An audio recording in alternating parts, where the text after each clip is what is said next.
Make sure you guys hit the subscribe button if you guys are enjoying the content that we're throwing up. And make sure you guys hit the like button if you enjoy the video. And yeah, let's begin. What's going on, guys? This is Rob, and as per our charter here on Comics Explained, I'm going to make you an expert in comics in 30 minutes or less. And in this video, we are going to be covering the super soldier serum. So we're going to cover this in two different ways. The first is that we are going to use the super soldier serum as it exists in the main Marvel universe. Then the second thing that we're going to do is cover the super soldier serum as it exists in the Ultimate Universe. And the reason why is because the Marvel Cinematic Universe is largely based off the Ultimate Universe. And I imagine a lot of you guys are watching this because of just the existence of the super soldier serum in the Marvel Cinematic Universe, plus what's going on in Falcon and the Winter Soldier. No spoilers. So, an important thing to understand here is that the super soldier serum is not necessarily a serum. One of the things that's covered in Captain America Comics #1 back in way back, is that the serum is only part of the enhancement process, right? It's also exposure to like different forms of radiation that help to kind of, develop the serum or help the body ingest it and then enhance it properly. So that's one of the first things to lay out. The important thing to understand here is that, as most of you guys are aware,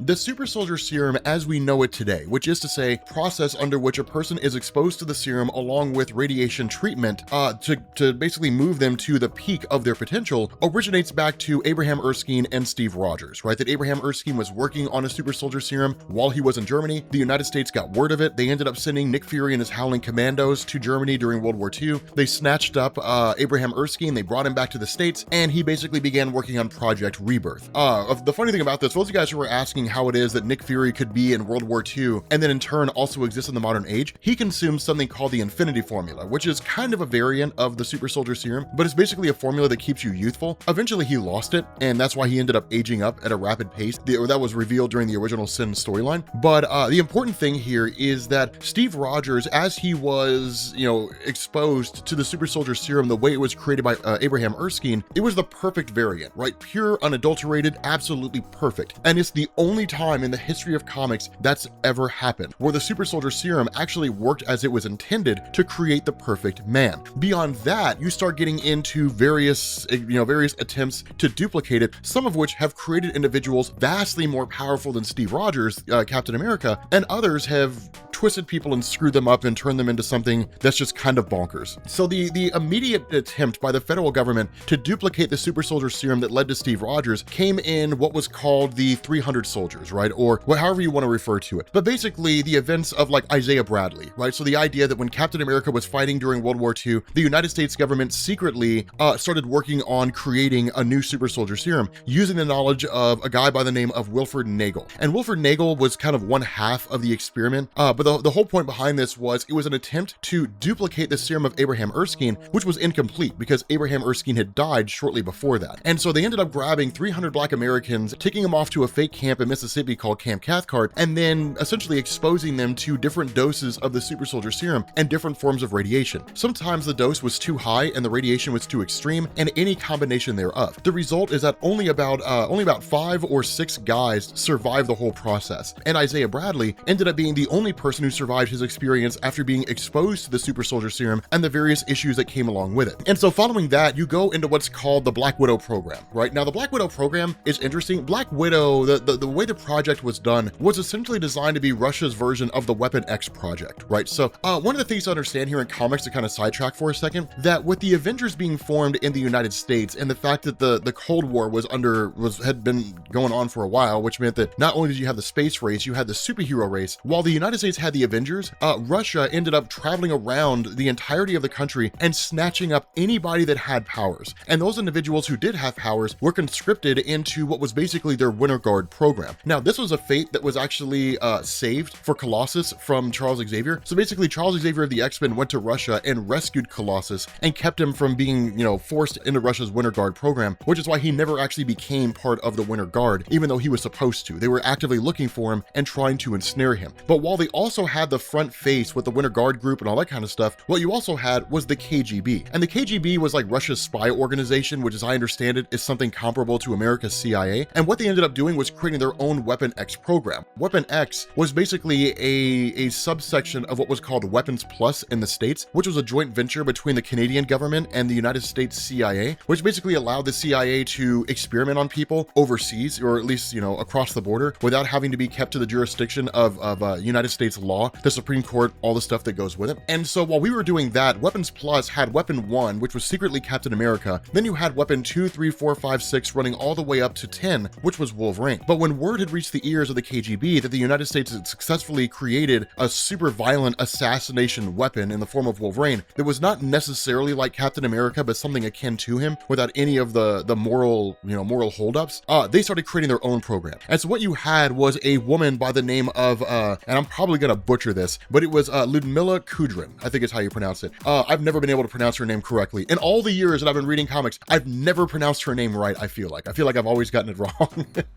Well, I just kind of roll with it and I don't really worry about it too much. But she created what was in effect a female version of the super soldier serum that was designed to basically complement the estrogen in women's bodies and then enhance their attributes. This led to Black Widow Natasha Romanoff along with the rest of the Black Widow program, right? So that's where that comes from. But then following that, you go into the Sentry. Now the Sentry is a little bit of a murky situation because where most everybody here was exposed to the super soldier serum in some form or fashion and it pushed them to the peak of human potential, Project Sentry ended up turning Robert Reynolds into what was in effect a god, more or less. Not a god in the traditional sense. I mean, he can alter reality to some degree. He can't really do it on a universal scale though. So those are the guys who are coming from Marvel Comics and who know what I'm talking about. He's not really equivalent to like the Molecule Man or Franklin Richards. Those are the guys who are coming from the Marvel Cinematic Universe. He's not equivalent to like Thanos wielding the Infinity Gauntlet, right? He's not really equal to that. He's exceedingly powerful, and if he had been in the Marvel Cinematic Universe with even a mere measure of the power he has in the comics, he would have obliterated Thanos in no time flat, right? That fight would have been over before it even started. But the reality of this is that originally Robert Reynolds was a meth head, and he ended up discovering what was basically this kind of experimental serum that was called the Golden Century Serum. And the idea was that he thought it would get him high. And so he ended up taking the Golden Century Serum, and then it basically ended up giving him an insane amount of abilities because technically the serum was 1,000 times more powerful than the Super Soldier Serum. But the difference here is the way the Sentry draws his powers comes from essentially tapping into an extra dimensional energy source. And this dimensional energy source is essentially created or developed by a being known as Destroyer Darkmass. And the way this works is it's almost like Cyclops' optic beams, where Cyclops opens his eyes and his eyes are just a portal to a dimension of pure energy. It's very similar to that. Robert Reynolds basically draws on an energy source from an alternate dimension. But the way this works, the way this kind of Destroyer Darkmass concepts works, is that whenever a person is a host for that energy and is able to use it, that there is an inherent creation of a counterbalance to that. That you can't have somebody using all that power with no counter. And that counterbalance comes in the formation of the Void. And so if Robert Reynolds possesses all this godly power, and when he uses that power, he becomes the Sentry in the same way that Clark Kent becomes Superman, then the counterbalance to that is the Void, the dark persona, the part of himself that is just evil and malevolent and doesn't want to do anything but destroy stuff, right? So that's how those things work. Really, it was just kind of, it was invoking the notion of like gods and monsters to a degree and different things along those lines. You do have a few other involvements that go in there, right? So like a modified version of the Super Soldier Serum that led to the creation of Power Man, Luke Cage. But for the most part, the real meat and potatoes of the Super Soldier Serum, as you guys know it in Marvel Comics, really comes by way of the Ultimate Universe, especially when you look at the Marvel Cinematic Universe itself. So in the Ultimate Universe, the entire concept of the Super Soldier Serum and a lot of the superhero concepts that exist in the Ultimate Universe are simplified, right? It's much easier to understand. The way this works is you have the original Super Soldier, which was actually Nick Fury, right? So the Super Soldier Serum was created, Nick Fury was the test subject for it, and it worked, but Nick Fury ended up escaping and going underground. But with the serum working, then it passed to Steve Rogers, and Steve Rogers became Captain America. So that's a big difference between the Super Soldier Serum as it exists in the Ultimate Universe and the main Marvel Universe. But following that, kind of continuing on in the Ultimate Universe, the attempts to duplicate the Super Soldier Serum existed all the way up to the modern era, right? So things like Wolverine and the attempt by Canada's government to create a new super soldier resulted in them discovering the existence of a mutant gene that if it was activated would grant powers. And so when they tried to create a super soldier or make a super soldier out of Wolverine, they accidentally activated his latent mutant gene, which gave him a healing factor. Then they bonded him with adamantium, and then he went forward as Wolverine in the Ultimate Universe. But following that, you had things where like Steve Rogers ended up coming across a girl named Gail Richards, and back when he was fighting in World War II, they were supposed to get married, but they didn't, right? I mean, one, he was, frozen in a block of ice, and, she presumably passed during that time, but she was actually pregnant with his son, and so his son went forward and ended up becoming the Red Skull. So because of the fact that he just basically inherited Steve Rogers' super soldier serum in his blood. When you look at something like Spider-Man was created in the Ultimate Universe as a result of the attempt by Norman Osborn to create a new super soldier serum with the Oz formula. And when Peter Parker was bitten by one of the test spiders, he became Spider-Man, right? So it's a very, very simple process when you look at the Ultimate Universe in comparison to the main Marvel Universe as far as how the super soldier serum works and how it spreads and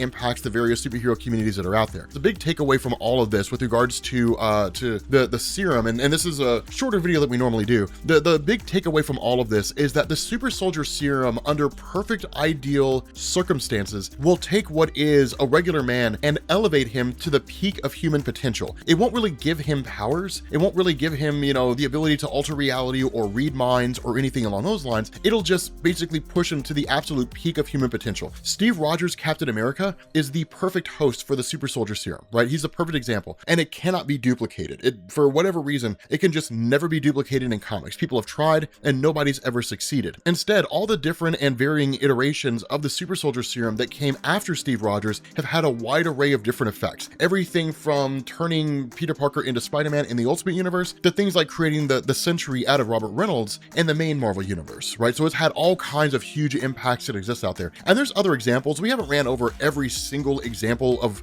those individuals who have the super soldier serum. We can, if you guys want, we can just do it as like a list style and just run over every single person who has been exposed to some variation of the super soldier serum in Marvel Comics. I think it's a cool idea. If you guys are interested in that, let me know and I'll make a video about that. But yeah, guys, in any event, we're gonna go ahead and wrap this up. But if you guys are new here to Comics Explained, make sure you guys hit the sub button to become part of the Rob Corps. If you guys enjoyed this video, make sure you drop a like, and I will catch you all later.